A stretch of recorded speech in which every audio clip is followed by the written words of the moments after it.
Welcome to all of you to self selection board और one step towards uniform. मेरा नाम है शुभम वाशने और आज हम बात करेंगे कंफर्म क्वेश्चंस जो एफकेट 1 2020 में आने वाले हैं। अब देखो पेपर का जो पैटर्न है उसमें ये है, मैथ्स में 18 क्वेश्चन, इंग्लिश में 25 क्वेश्चन, रीजनिंग में 32 क्वेश्चन एंड जनरल स्टडीज में 25 क्वेश्चन।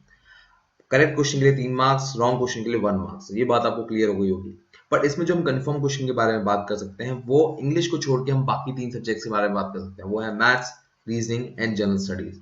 अब इसमें आगे क्या है, इसमें आगे कहानी आती है हमारी कट ऑफ की। देखो कट ऑफ लाए होती है 130 टू 150। अब ये आपके लिए लाना इसलिए इंपॉर्टेंट हो गया है क्योंकि आपका शायद से सीडीएस अच्छा ना गया हो और आईनेट में क्योंकि सरप्राइज डेट आ गई थी एग्जाम की, जिस वजह से आपका आईनेट भी अच्छा ना गया हो क्योंकि आपकी मैथ्स की प्रॉब्ली तैयारी नहीं हुई होगी।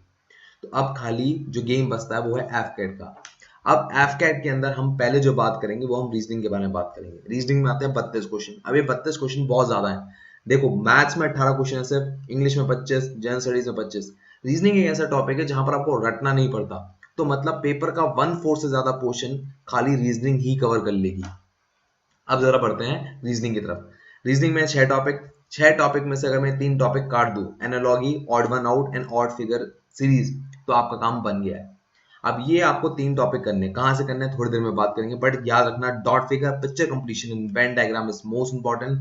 ये करके गए तो तुम्हारा रीजनिंग का 75% पेपर खत्म हो गया। Are you getting my point? अब जरा आगे बढ़ते हैं। यहां से कहानी आगे बढ़ती है हमारी जनरल स्टडीज के ऊपर। देखो जनरल स्टडीज में आते हैं 25 क्वेश्चन। अब 25 के 25 क्वेश्चन प्रेडिक्ट करना तो बहुत ही मुश्किल काम है, बट सर्टेन क्वेश्चन प्रेडिक्ट करना बहुत आसान है।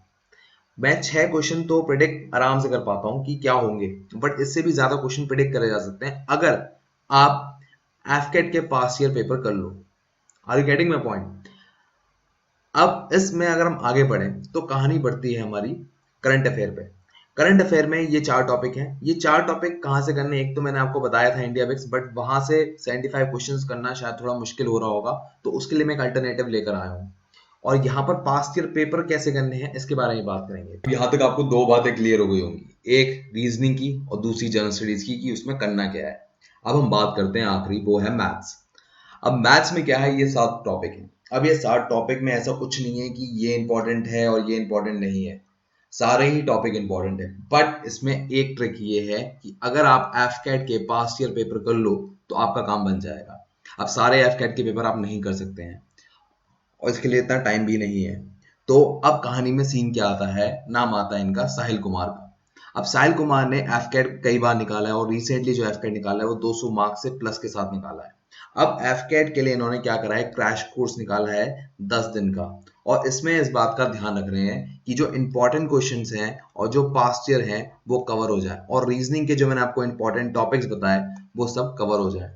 तो इन तीनों चीजों का, मैथ्स के एफकेट के पास्ट ईयर, रीजनिंग के इंपॉर्टेंट क्वेश्चन और जनरल स्टडीज के पास्ट ईयर और करंट अफेयर में डिफेंस क्वेश्चन, ये सब वो कवर कर रहे हैं। अब आप साहिल भाई की बात पे यकीन कर सकते हो जो वो पढ़ा रहे हैं। क्यों मैं ऐसा कह रहा हूँ, एक बात तो आपको पता ही लग गई कि एफकेट में उनका जो स्कोर है 200 प्लस रहा है, और ये वाला जो एफकेट आने वाला है, एफकेट 1 2020 जो आप देने वाले हो, ये वो भी दे रहे हैं। हो सकता है एग्जामिनेशन हॉल में वो आपके बगल में बैठे हो। सो आप इन पे ट्रस्ट कर सकते हो क्योंकि जो तैयारी के लिए वो खुद कर रहे हैं वही आपको दे रहे हैं। तो आपको इस बात के लिए ध्यान रखना होगा कि आप रात को 11 बजे आप साहिल भाई के चैनल पे जाओ और वहां जाकर आप जो एफकेट का क्रैश कोर्स है उसे जाके देखो, जो कि फ्री है। उसका लिंक आपको डिस्क्रिप्शन बॉक्स में मिल जाएगा। अच्छा, खास बात यह है कि आपको अपना पूरा शेड्यूल वैसे ही चलाना है। साहिल भाई ने इस बात का ध्यान रखा है कि जो आप अपनी पढ़ाई कर रहे हो वो कंटिन्यूस वैसे ही करते रहो। रात को 11 बजे सिर्फ 30 मिनट के लिए अपना टाइम दे दो, और यहाँ पर ये वाली जो इंपॉर्टेंट चीज है वो अपने दिमाग में डाल लो। अगर यहाँ से आपका 25% भी बेनिफिट हो गया तो बहुत बड़ा बेनिफिट है। अब मैं ऐसा क्यों कह रहा हूँ, 25% मान लो साहिल भाई का पढ़ाया हो गया और 25% अगर आपकी तैयारी से आ गया तो 50% हो गया टोटल। और कट ऑफ जो आती है वो 130 से 150 तक आती है, और जो टोटल पेपर का मार्क्स होते हैं वो है 300। तो आपका तो आराम से कट ऑफ क्लियर हो गया अगर आप लास्ट मिनट पे भी तैयारी कर रहे हो तो। अब यहाँ तक की कहानी तो हो गई। अब कहानी में जो नई चीज आती है वो है इंटरफेस प्रैक्टिस। मैंने इसके बारे में पहले भी जिक्र किया था। इंटरफेस मतलब कि जिस फॉर्म में आपका एग्जाम आता है उस फॉर्म में आपको प्रैक्टिस होनी चाहिए। ये इंटरफेस का एक एग्जाम्पल है कि आपकी स्क्रीन दिखती कैसे है। अब यहाँ पर आप क्या करेंगे, आप इसमें आपको वो तैयारी कैसे करनी है इंटरफेस की। मैं ये नहीं कह रहा कहीं से 10 मॉक टेस्ट खरीदो और उसको करो। इसकी बजाय आपको क्या करना है कि आपको एक मॉक टेस्ट देना है 2 बार। एक ही मॉक टेस्ट 2 बार क्यों? क्यों एग्जाम से सारे क्वेश्चन उसी में से आने वाले हैं? नहीं। इसे हम कहते हैं प्लेसिबो इफेक्ट। प्लेसिबो इफेक्ट क्या होता है कि डॉक्टर आपको कहता है, जब आप डॉक्टर के पास जाते हो और आप मरने की हालत में आते हो, डॉक्टर कहता है ये दवाई खा लो और तुम ठीक हो जाओगे। आप ये दवाई जाके खा लेते हो ये मान के कि मैं ठीक हो जाऊंगा, और डॉक्टर के पास बाद में आके कहते हो कि डॉक्टर मुझे तो सब लोग कहते हैं मैं मर जाऊंगा, आप कह रहे हो मैं जिंदा रहूंगा और मैं जिंदा भी हूं आज ये दवाइयां खाकर। तो डॉक्टर बताता है ये तो सिर्फ पेट साफ करने की दवाई थी। अब आप कहोगे कि यार तुमने तो ये बात मुझे बता दी, या तो मुझे कहते कि यही पेपर 2 बार कर लो और एग्जाम में आ जाएगा, है ना? तो ऐसा तो मैंने नहीं कहा। अब देखो, ये चीज प्लेसिबो इफेक्ट मैंने आपको पहले इसलिए बताया क्योंकि बताने के बाद भी इफेक्ट काम करता है, स्पेशली एकेडमिक्स में। कैसे, मैं बताता हूँ।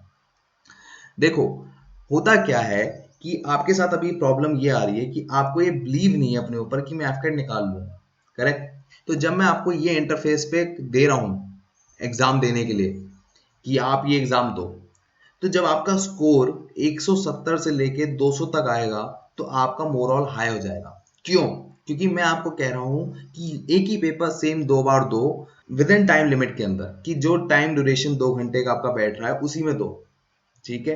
तो जब आप उसी ड्यूरेशन में दोगे और एक पेपर कम से कम 2 या 3 दिन के गैप में दोगे तो तुम्हारा दिमाग खुल जाएगा कि यार मैं, मतलब पेपर को मैंने 2-3 दिन पहले किया था, अब तो मैं कुछ भूल भी गया था फिर भी मैंने इतना स्कोर कर लिया, तो तुम्हारा मोरल एकदम से हाई हो जाएगा। तब भी ये प्लेसिबो इफेक्ट काम करेगा। अभी मुझे प्लेसिबो इफेक्ट पता कैसे लगा? ये प्लेसिबो इफेक्ट के बारे में मुझे पता लगा सरताज भाई से। इनका मैंने इंटरव्यू लिया था, इनका लिंक आपको डिस्क्रिप्शन बॉक्स में मिल जाएगा। सरताज भाई ने बताया था कि जब मैं एफकेट आ रहा होता था तो मैं ऐसा ही करता था, एक मॉक टेस्ट में 2 बार देता था। रीजन उन्होंने ये बताया कि होता ये है कि लास्ट मोमेंट में हमारा मोरल डाउन होता है, हमेशा हमें डाउट रहता है कि हमें कितना आता है कितना नहीं आता है। अब ऐसा हो सकता है मैं मॉक टेस्ट में कम स्कोर भी करूं और ज्यादा भी करूं, पर अगर मैं एक मॉक टेस्ट को 2 बार कर लेता हूं तो मुझे इस बात का एहसास हो सकता है कि जो कट ऑफ के ऊपर मार्क्स आते हैं वो मेरे आ सकते हैं।